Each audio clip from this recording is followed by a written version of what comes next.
Ini dalilnya semua kita sudah tahu tentunya, surah Al-Asr. Nah, ini semua insya Allah umat Islam hafal karena pendeknya surah ini ya.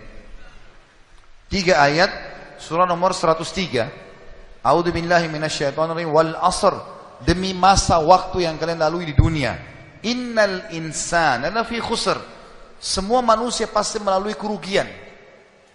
Illa alladzina amanu wa amilus shalihat, kecuali orang yang beriman dan beramal saleh. Itu tidak akan melalui kerugian. Allah akan berikan dia jalan keluar dari masalahnya, dan kalaupun sampai ada sesuatu masalah atau program atau proyek dia tidak dapat, berarti baik buat dia. Pasti itu, tidak mungkin tidak. Allah selamatkan dia. Wa tawasaw bil haqqi wa tawasaw bis sabr. Maka saling mewasiatkanlah kebaikan ini dan kebenaran ini, dan saling mewasiatkanlah agar sabar selama hidup di dunia, karena kalian akan menuju ke akhirat. Saya kasih contoh teman-teman, ada satu doktor ngajar di Ummul Qura, Dr. Muhammad, semoga Allah jaga beliau. Saya pernah mendengarkan salah satu kaset ceramahnya luar biasa gitu. Dia kasih contoh, dia bilang ada seseorang, jazakallah khair, ada seseorang di Saudi, teman dia, salehnya luar biasa ibadahnya. Dia bilang, sholat malamnya gak kehilangan, sholat 5 waktu selalu on time, selalu menjaga istiqomah di jalan Allah, halal, haram. Satu waktu dia lamar seorang wanita dan diterima lamarannya.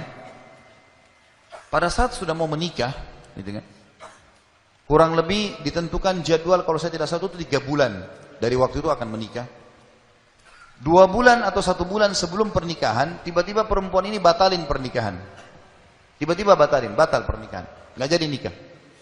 Laki-laki ini bertanya kepada calon mertuanya, ada apa? Saya juga nggak tahu.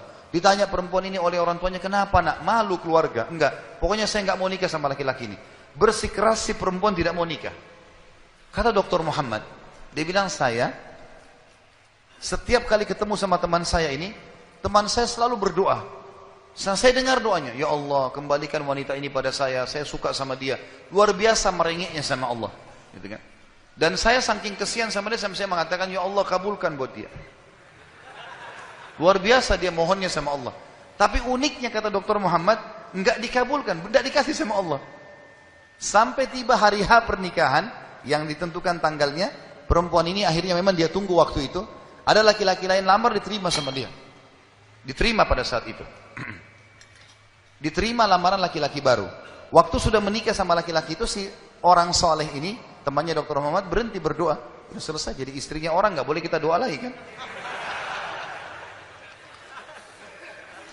Maka Dr. Muhammad mengatakan, saya justru bertanya-tanya pada saat itu, di mana bentuk kasih sayangnya Allah kepada teman saya?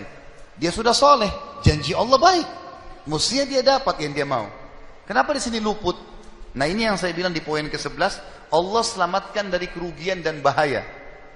Ternyata dia bilang, justru setelah perempuan itu nikah sama laki-laki yang jadi suaminya sekarang, saya baru tahu bentuk kasih sayangnya Allah pada teman saya.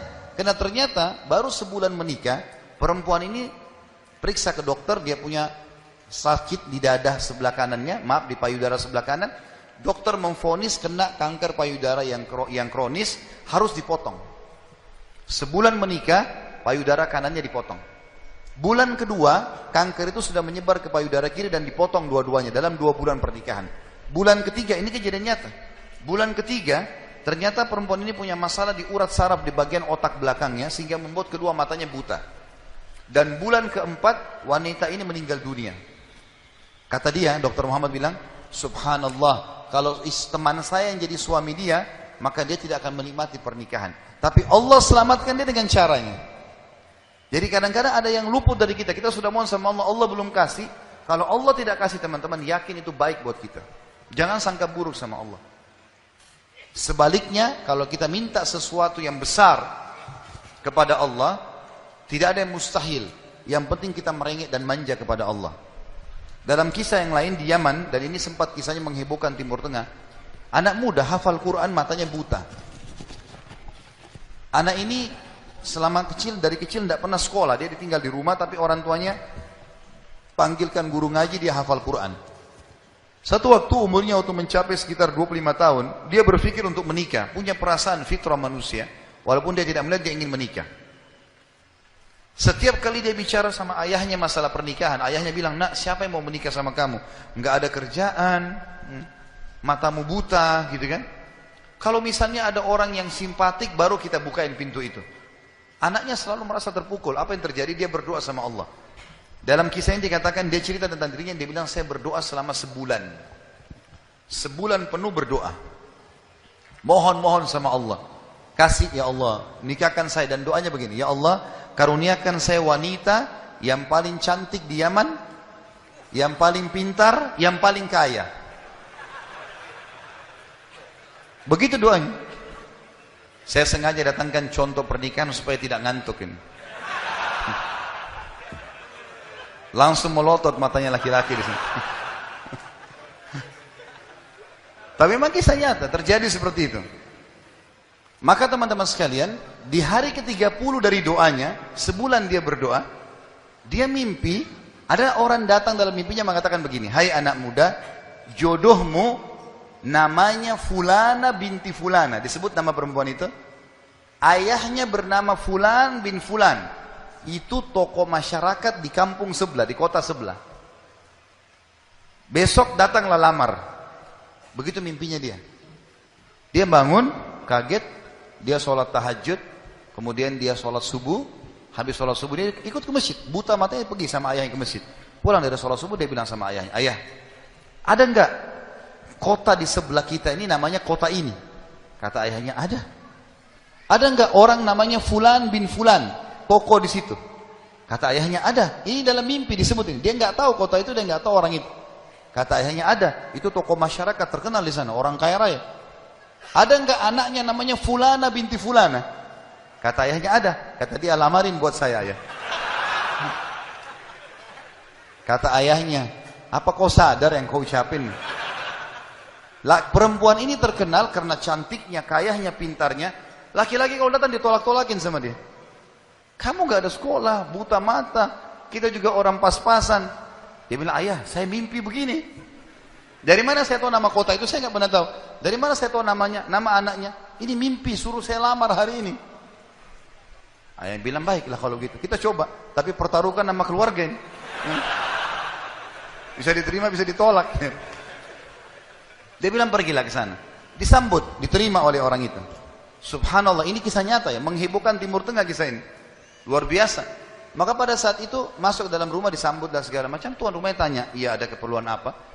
Dia bilang, ini anak saya buta matanya tapi hafal Quran, disebutkanlah kebaikan-kebaikannya. Entah kenapa dia minta melamar anak anda karena dia mimpi semalam. Anehnya si calon ayahnya si perempuan ini langsung bilang, saya terima lamarannya. Tiba-tiba kisah nyata begitu. Yang ayahnya si laki-laki bilang, kenapa anda spontan terima? Dia bilang, karena saya juga mimpi tadi malam. Loh, kisah nyata. Dia bilang, saya juga mimpi tadi malam, kalau hari ini akan datang anak mantu saya, namanya nama anakmu ini. Cirinya dia. Matanya buta, hafal Quran dari kampung sebelah kota kamu. Begitu mimpinya, luar biasa nih. Maka dia bilang, ayahnya bilang, tapi saya tidak tahu. Ini kan pagi-pagi tadi habis sholat subuh, siap-siap datang. Dia bilang, saya belum, kata ayahnya perempuan ini, saya belum tanya anak saya. Tergantung, anak saya terima ya sudah, kalau enggak ya enggak. Kata mereka, baiklah. Masuklah si ayah ke kamar anak perempuannya. Ini ayahnya ini sudah biasa, begitu ditanya, nak ada yang minta, saya nggak mau. Sudah biasa, nolak. Kata dia, nak, dari kampung sebelah, kota ini, kampung ini ada si Fulan, matanya buta, mau melamar kamu. Anak perempuan itu bilang apa? Ayah nikahkan saya. Terima lamarannya. Kata ayahnya, bagaimana? Kau belum lihat orangnya? Dia bilang, tadi malam saya mimpi. Kisah nyata loh. Si perempuan itu mimpi. Mengatakan akan datang jodohmu besok, namanya Fulana bin Fulan, dari negeri kota sebelah, buta matanya, hafal Quran, terima lamarannya, karena itu suami terbaik. Menikah gara-gara itu. Makanya sahabat dalam berdoa. Kita ini kadang-kadang atau antum ini sering berdoa, baru 2 kali sudah ngomel sama Allah. Sebulan orang berdoa, beberapa hari, sabar. Jadi minta sama Allah tidak ada yang mustahil. Gitu kan? Satu sisi yang lain, kalau kita sudah minta Allah belum kasih, berarti bukan Allah benci sama kita, justru Allah mau selamatkan kita, sebagaimana kisah tadi wanita yang buta itu. Ini namanya contoh orang selamat dari kerugian. Allah selamatkan dengan caranya. Masuk dalam semua lini teman-teman ya, proyek yang kita dapatkan dan semuanya ini termasuk kebaikan.